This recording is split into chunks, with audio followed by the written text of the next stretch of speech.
Kita bersyukur kepada Tuhan kalau pagi hari ini kita semua masih diberikan kesempatan, diberikan kesehatan sehingga kita boleh datang di sekolah, kita akan belajar, ya.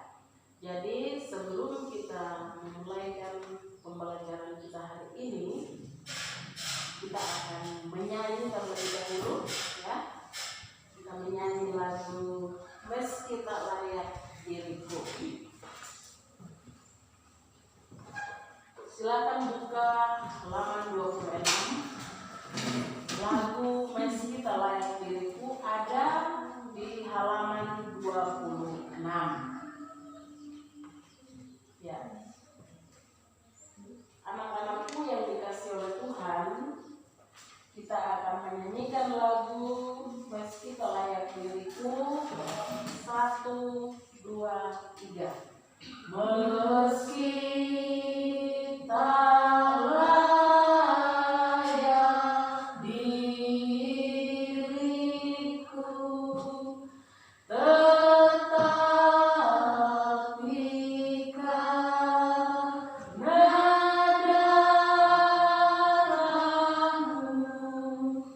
darahmu dan karena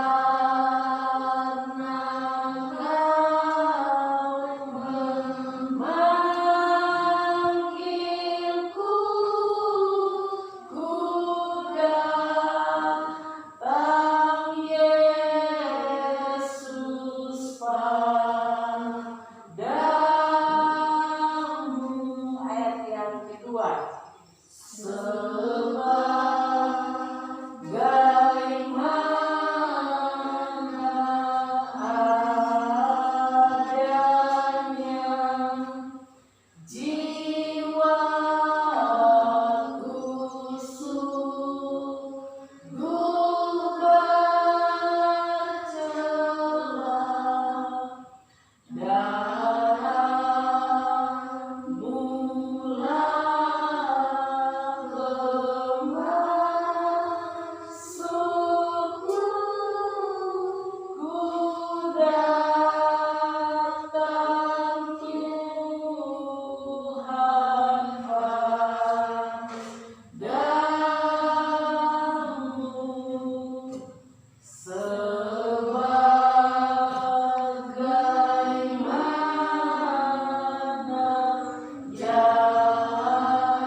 Sebelum kita masuk pada pembelajaran pagi hari ini, terlebih dahulu kita akan mendahulunya dengan doa.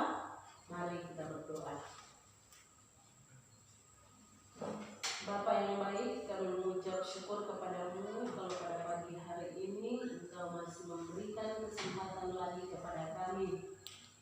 Hari ini kami semua hadir di sini, Tuhan. Kami boleh memiliki kekuatan kesehatan, itu semua karena kemurahan Tuhan. Terima kasih ya Bapa, pagi hari ini kami akan memulai proses pembelajaran kami. Namun sebelumnya itu kami minta kepada Tuhan, urapi kami dengan Roh Kudus-Mu, beri hikmat-Mu kepada kami semua ya Bapa, sehingga kami boleh pakai semuanya itu untuk melaksanakan proses pembelajaran di hari ini. Berkati anak-anak didik sekalian, berikan roh kerajinan belajar kepada mereka, sehingga dari awal proses pembelajaran ini hingga berakhirnya kami mau bawa dan kami mau pertaruhkan hanya ke dalam tangan Tuhan.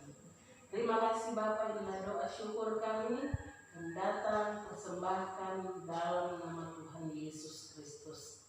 Amin.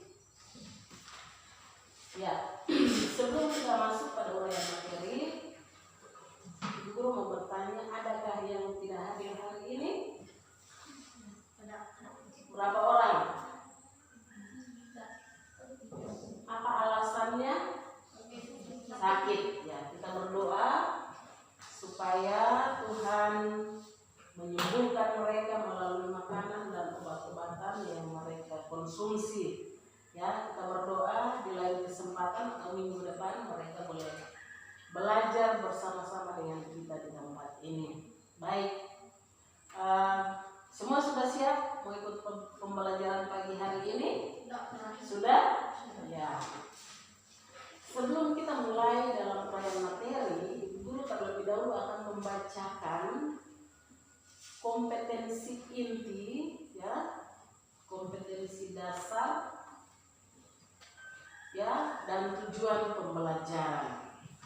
Ya, jadi kompetensi inti yang pertama itu berhubungan dengan sikap spiritual, hubungan manusia dengan Tuhan.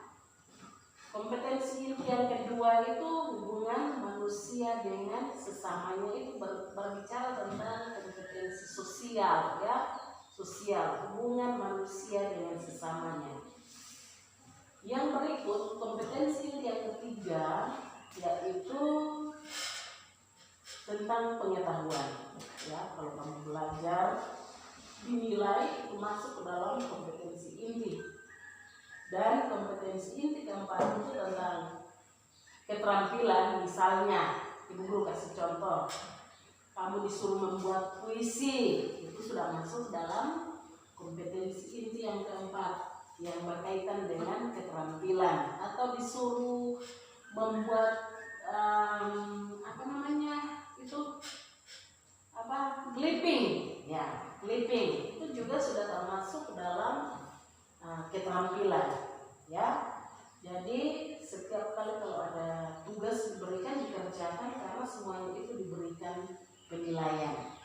Baik, guru akan membacakan kompetensi inti pertama yang berhubungan dengan sikap spiritual, hubungan manusia dengan Tuhan, hubungan kita semua dengan Tuhan. Kita yang ada sini, kita semua yang ada ini. Ya. Yang pertama, kompetensi yang pertama, menghargai dan menghayati ajaran agama yang dianutnya. Ya, sikap spiritual itu hubungan manusia dengan Tuhan. Itu bukan kompetensi inti yang pertama. Yang kedua,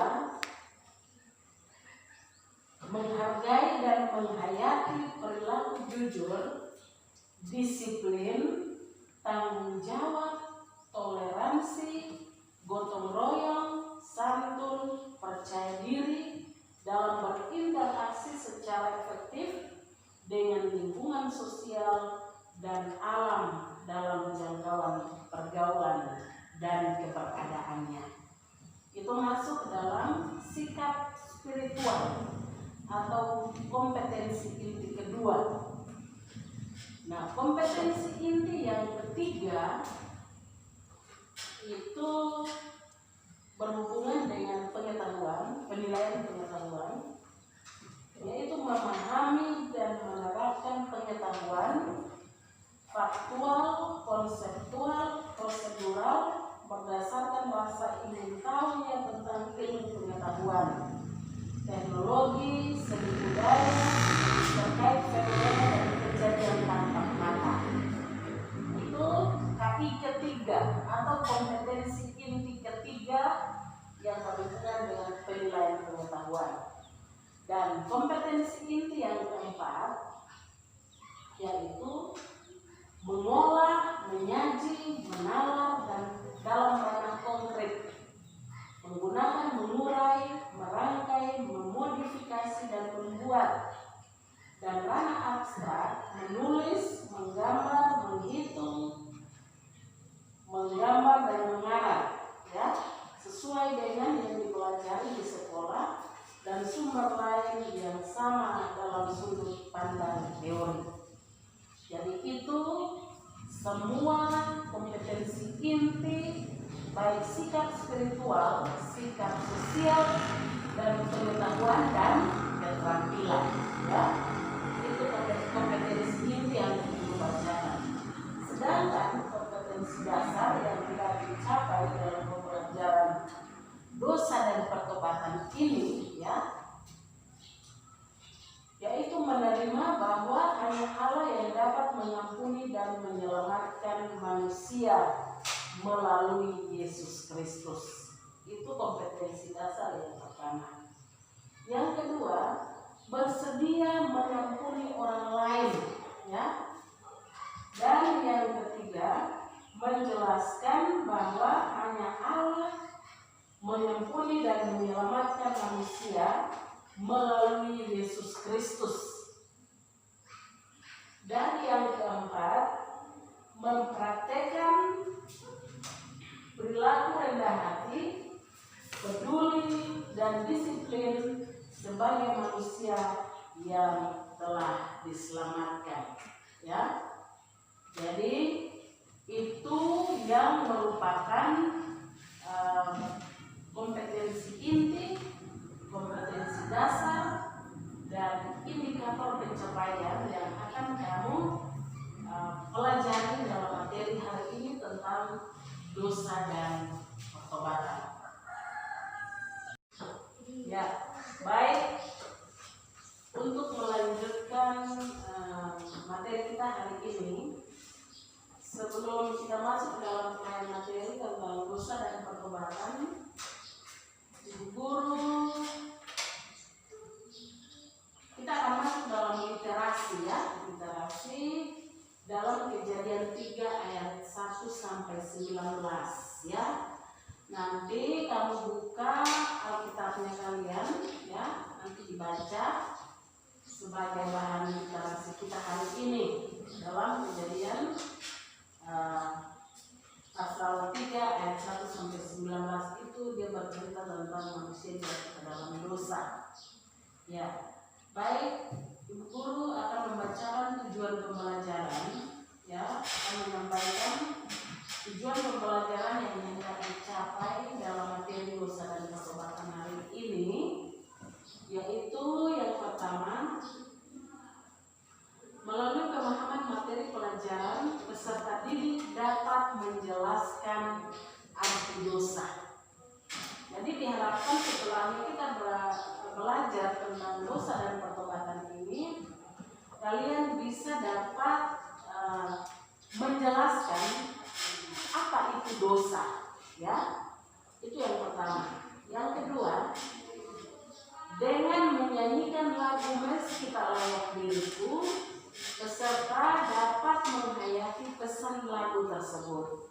Tadi kita sudah nyanyikan lagu Meski Tak Layak Diriku. Kira-kira pesan apa yang disampaikan di lagu tersebut, ya?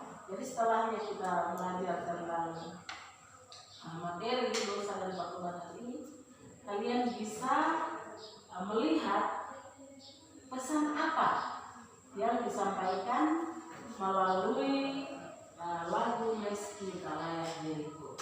Yang berikut, tujuan pembelajaran yang ketiga adalah dengan membaca materi pelajaran, peserta didik dapat menjelaskan arti bertobat menurut Alkitab. Ya, itu tujuan pembelajaran yang ketiga. Setelah kita belajar materi ini tentang dosa dan pertobatan ini, maka diharapkan kalian bisa dapat menjelaskan arti dari bertobat. Yang keempat, peserta didik bisa menuliskan doa atau puisi, ya. Setelahnya kita belajar sesuai materi dosa dan pertobatan ini, diharapkan kalian bisa membuat satu doa atau satu puisi, ya, untuk mengekspresikan pertobatan melalui pikiran dan perasaan. Ya, jadi itu yang merupakan tujuan pembelajaran kita hari ini. Kita akan masuk dalam pembahasan materi. Namun sebelumnya itu, silakan buka Alkitab masing-masing. Kita akan membaca Roma 6 ayat 23. Roma 6 ayat 23. Sebagai literasi kita hari ini dalam proses belajar mengajar dengan tema dosa dan pertobatan. Baik Roma 6 ayat 23, kita akan sama-sama membacanya. Firman Tuhan berkata demikian, sebab upah dosa ialah maut, tetapi karunia Allah ialah hidup yang kekal dalam Kristus Yesus Tuhan kita. Yaitu sebagai literasi kita hari ini dalam melaksanakan proses pembelajaran tentang materi dosa dan pertobatan. Selanjutnya kita akan masuk dalam pembahasan materi. Namun sebelumnya ada beberapa pertanyaan yang akan Ibu Guru tanyakan berkaitan dengan tema materi kita hari ini.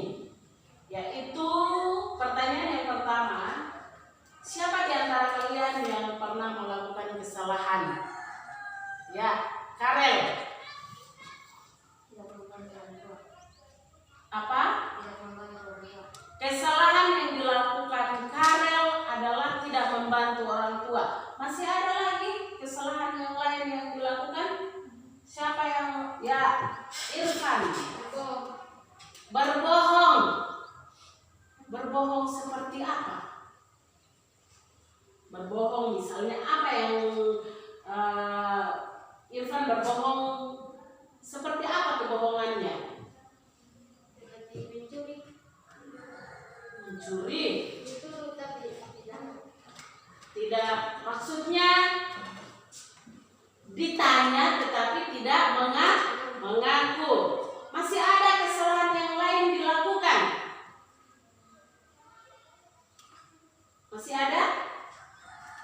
Itu siapa? Coba, ayo, masih banyak kesalahan yang lain. Ya, Farel. Membantah orang tua.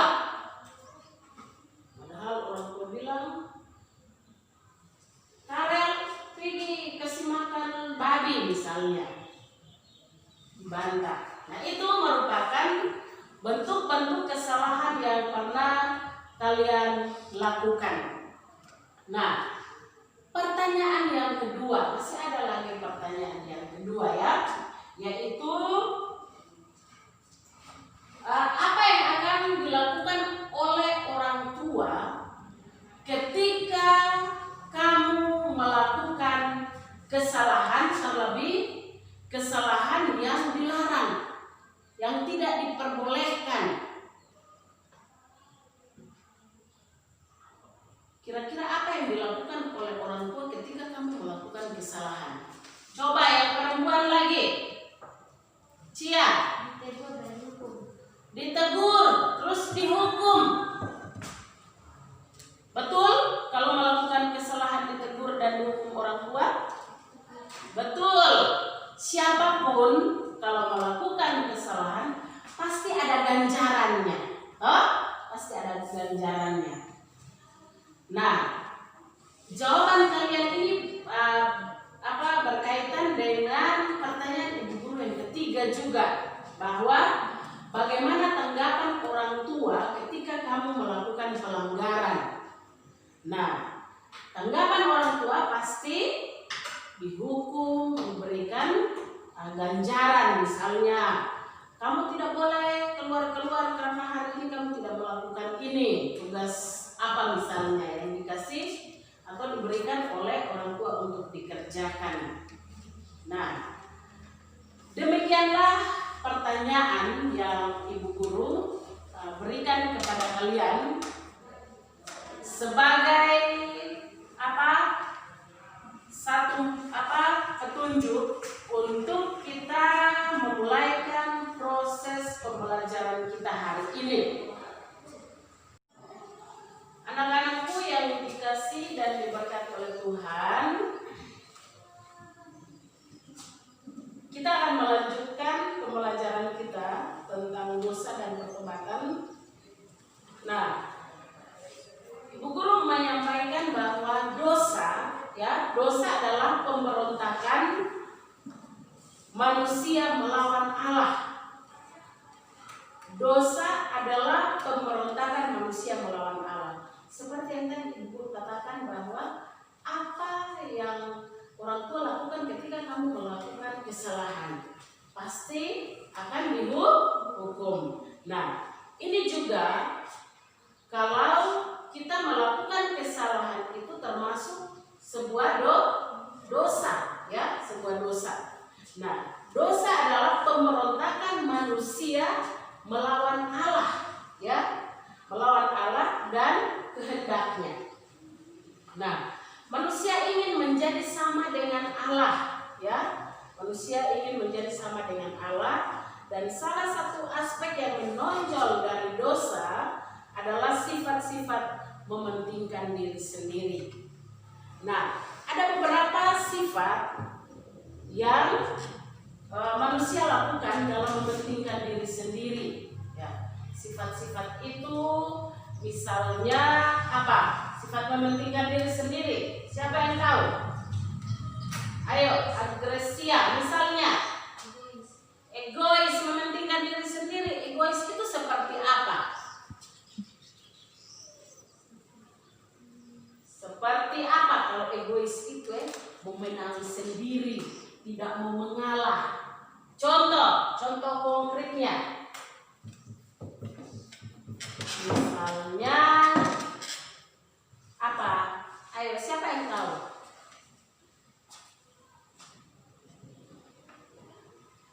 Ada yang tahu? Kalau kamu di rumah ada 2 orang kakak adik, mama membelikan apa misalnya? Ya, misalnya dibelikan baju baru, cuma yang kakak yang mengalah, adik yang menang. Nah, misalnya itu egois namanya, ya, menang sendiri. Tidak boleh untuk kakak, tetapi selalu untuk adiknya. Biasanya kan orang tua kalau ada mama-mama itu lebih memperhatikan anaknya yang masih kecil. Paling dibilang kamu yang kakak, kamu sudah tahu, kamu lebih mengalah. Nah, ada beberapa hal yang merupakan akibat tindakan dosa. Nah, hal yang pertama, dosa menyebabkan kerusakan moral di dalam manusia yang menentang semua kehendak baik manusia. Nah, dosa menyebabkan kerusakan moral di dalam diri manusia dan menentang semua kehendak baik manusia. Itu akibat dosa yang pertama. Yang kedua, dosa menyebabkan manusia menginginkan kesenangannya sendiri tanpa menghiraukan kesejahteraan orang lain. Itu akibat dosa yang kedua. Yang ketiga, dosa membuat manusia menolak untuk tunduk kepada Allah. Ya, kalau orang yang berbuat dosa, pasti dia tidak ingat Tuhan. Kalau dia ingat Tuhan, pasti dia tidak melakukan dosa. Ya, jadi dosa membuat manusia menolak untuk tunduk kepada Tuhan. Itu akibat dosa yang ketiga. Ya, yang keempat, dosa menyebabkan kita senang melakukan ketidakadilan. Ya. Dosa menyebabkan kita melakukan sesuatu yang tidak adil. Ya, pilih-pilih kasih. Kalau dibagikan, yang sana sedikit, yang sini banyak. Itu sudah termasuk dalam dosa, tidak adil. Yang kelima, dosa juga merupakan kuasa yang memperbudak dan merusak manusia, merusak moral manusia, memperbudak manusia menjadi budak dosa. Kita tidak mau ada perubahan, selalu tunduk dan taat kepada dosa daripada tunduk dan taat kepada Tuhan. Ya, padahal kita tidak tahu kalau Tuhan Allah telah mengorbankan anak menggantikan kita untuk menebus setiap dosa-dosa kita. Kenapa kita harus diperbudak oleh dosa? Ya, kenapa kita harus tunduk kepada dosa? Padahal kita harus tunduk kepada Allah yang menciptakan kita, yang memberikan kita kekuatan, yang memberikan kita kesehatan, napas hidup terlebihnya. Kenapa kita harus tunduk kepada dosa atau diperbudak oleh dosa? Itu hal yang kelima. Nah, hal yang keenam, dosa memasuki umat manusia melalui Adam. Adam bersama dengan istrinya, ceritanya di Taman Eden. Adam bersama dengan istrinya saat mereka berada di Taman Eden, ternyata mereka lebih tunduk kepada ular daripada taat kepada Allah. Ya, mereka lebih dengar-dengar kepada ular. Hawa bilang, itu ular yang suruh saya makan, itu buah yang dilarang oleh Tuhan. Ya. Terus Tuhan tanya sama Adam, dia bilang, istriku yang memberiku makan buah itu. Padahal sudah dilarang, tidak boleh dimakan dan tidak boleh diraba pun.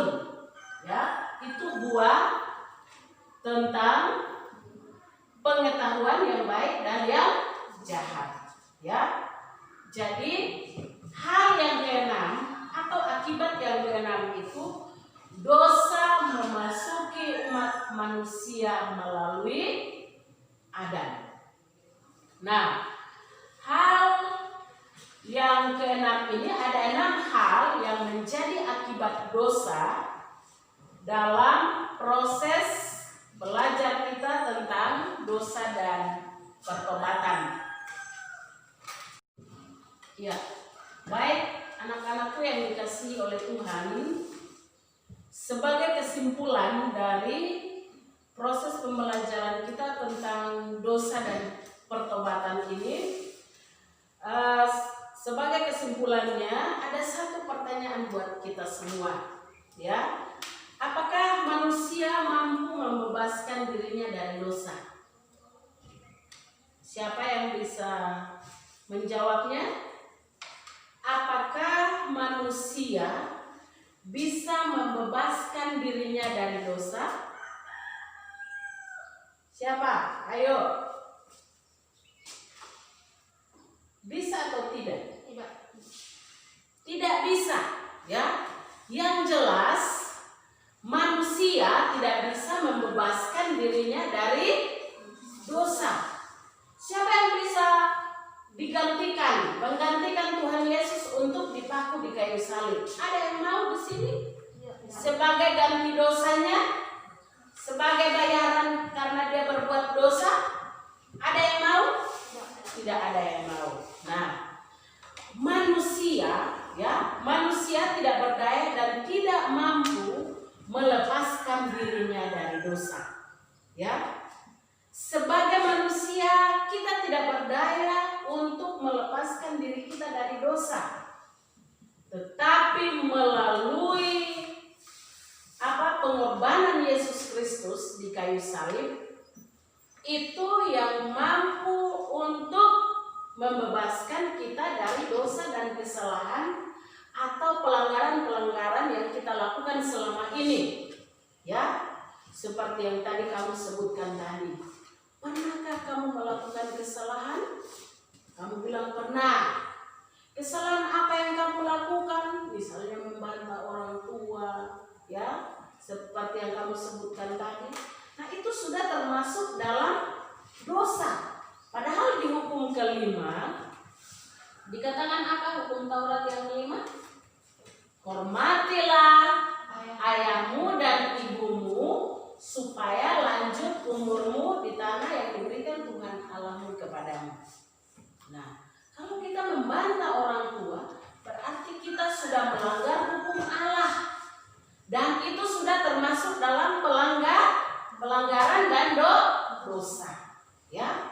Jadi dosa itulah yang tidak mampu kita untuk menanggungnya. Kita tidak mampu untuk menanggung dosa kita. Tetapi melalui pengorbanan Yesus Kristus di kayu salib, itu yang membuat kita menjadi menang. Itu yang memenangkan kita, ya. Dia menggantikan tempat kita yang seharusnya kita yang digantung. Tetapi karena kasih Allah kepada kita, ya, dalam Yohanes 3 ayat 16, ya, dikatakan karena begitu besar kasih Allah akan dunia ini, sehingga Ia mengaruniakan anaknya yang tunggal, supaya setiap orang yang percaya kepadanya tidak binasa, melainkan beroleh hidup yang kekal. Nah itu, Yesus Kristus mati menggantikan kita untuk menebus dosa kita. Karena kita sebagai manusia, kita tidak mampu untuk menebus diri kita sendiri. Kita tidak bisa mampu untuk menggantikan Yesus untuk disalibkan di kayu salib. Nah, itulah materi pembelajaran kita hari ini dalam tema pembelajaran kita tentang dosa dan pertobatan. Tetapi hari ini Ibu Guru hanya membahas dulu tentang dosa. Nanti pertemuan minggu depan baru kita bahas lagi tentang pertobatan, ya, pertobatan. Nah, anak-anakku yang dikasihi dan diberkati oleh Tuhan, sebagai penugasan untuk minggu depan untuk membahas tentang pertobatan, silakan buka buku siswa halaman 31 kegiatan 4. Sudah temukan buku siswa halaman 31 kegiatan 4? Sudah? Sudah. Ayo, itu yang menjadi tugas untuk minggu depan. Jadi untuk hari ini proses pembelajaran kita selesai, dan sebelum kita mengakhirinya kita akan berdoa dulu. Untuk itu semua kunci tangannya, mari kita berdoa. Bapa yang baik, kami mengucap syukur kalau dari awal, pertengahan hingga akhir proses pembelajaran kami tentang materi dosa dan pertobatan hari ini, kami percaya kalau semuanya berjalan dengan baik, itu semata-mata karena kemurahan Tuhan. Terima kasih Tuhan, kami akan mengakhiri proses pembelajaran ini. Kami alaskan di dalam nama Tuhan Yesus Kristus. Amin. Ya, demikianlah pertemuan kita hari ini. Sampai jumpa dan Tuhan Yesus memberkati. Kasih-Mu lebih dari mentari yang tak pernah berhenti memancarkan sinarnya, cinta